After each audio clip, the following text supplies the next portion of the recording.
ابو کو اپنا کاروبار بڑھانے کے لیے پیسوں کی ضرورت تھی۔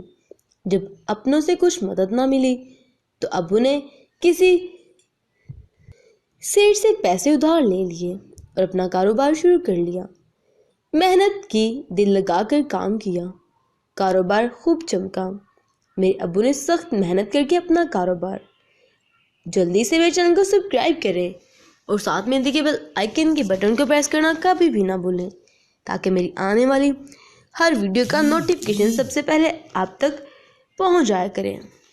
خوب بڑھا لیا۔ 20 سال بعد وہ سیٹ میرے ابو کے پاس آیا اور اپنے پیسے واپس مانگنے لگا۔ میرے ابو پریشان ہو گئے کیونکہ وہ اتنی رقم سود سمیت واپس مانگ رہا تھا۔ میرے ابو بہت دن پریشان رہے۔ آخر کار ٹرکی سیٹ نے اپنی اوقات دکھا دی۔ میں اپنے والدین کی اکلوتی بیٹی تھی۔ اس نے میرے ابو سے میرا ہاتھ مانگ لیا۔ میرے ابو مزید پریشان ہو گئے۔ کچھ سمجھ نہیں آ رہا تھا کیا کریں۔ آخر کار انہوں نے ساری زندگی کام کاج میں گزاری تھی، مجھ سے ساری بات کی اور سارا معاملہ بتا دیا۔ یہ سب سن کر میں بہت رنجیدہ ہوئی اور میں اپنے ابو کے لیے قربانی دینے کے لیے تیار ہو گئی۔ یہ بات سن کر سیٹ خوشی سے ناچنے لگا۔ جب اس نے خود پوچھا تو اسے اندازہ ہوا کہ وہ اس سے شادی کے لیے بد دلی سے مانی ہے۔ سیٹ نے لڑکی کا دل جیتنے کے لیے چالاکی سے کام لیا۔ اس نے اسے ایک تھیلی پکڑائی اور کہا، میں اس میں 2 پتھر ڈالوں گا، ایک کالا اور دوسرا سفید۔ تم آنکھیں بند کر کے ان میں سے ایک اٹھا لینا۔ اگر کالا پتھر نکلا تو میں تم سے شادی ضرور کروں گا اور اگر سفید نکلا تو تم آزاد ہو، کیونکہ وہ لڑکی کا دل جیتنا چاہتا تھا، چاہے جو بھی پتھر نکل آئے۔ تمہارے باپ کا سارا قرض معاف ہے۔ وہ نیچے جھکا اور 2 پتھر اٹھائے اور لڑکی سے کہا، تم اپنی آنکھیں بند کر لو۔ لڑکی بھی ہوشیار تھی۔ اس نے کافی دیر تک آنکھیں بند رکھی اور آنکھ سے دیکھ لیا تھا کہ سیٹ نے 2 کالے پتھر ہی اٹھائے ہیں اور تھیلی میں رکھے ہیں۔ وہ بہت پریشان ہوئی۔ اس کے پاس 2 ہی راستے تھے کیونکہ پتھر تو ہر حال میں کالا ہی نکلنا تھا۔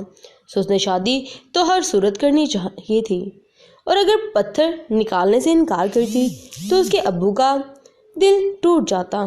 بڈھا سیٹ بہت خوش تھا لیکن اس کو اندازہ نہیں تھا کہ وہ لڑکی کتنی ہوشیار تھی۔ اس نے تھیلی میں ہاتھ ڈالا اور پتھر نکالتے ہی نیچے پھینک دیا اور کہا، مجھ سے غلطی سے نیچے گر گیا ہے۔ تھیلی سے پتھر نکال لیں۔ اگر وہ کالا ہوا تو میں نے سفید والا چنا تھا، اگر سفید ہوا تو میں نے کالا چنا تھا۔ سیٹ ہکا بکا رہ گیا۔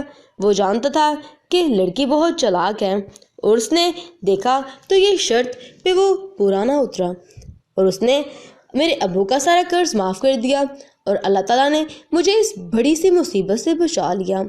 امید کرتی ہوں یہ بہت ہی مورل سٹوری آپ کو پسند آئی ہوگی کہ اگر آپ ایمان رکھیں اللہ تعالیٰ پر تو ہر چیز کو وہ ممکن بنا دیتا ہے۔ سو پریشان ہونے کی ضرورت نہیں ہے، وہ کریں جو اللہ کی مرضی کے موافق ہے۔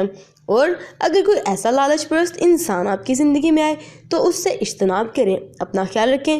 اس ویڈیو کو زیادہ سے زیادہ شیئر کریں۔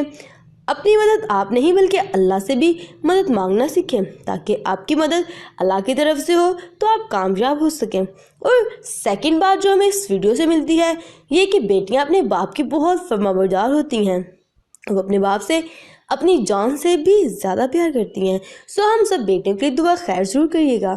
اپنا خیال رکھیے گا۔ اللہ حافظ۔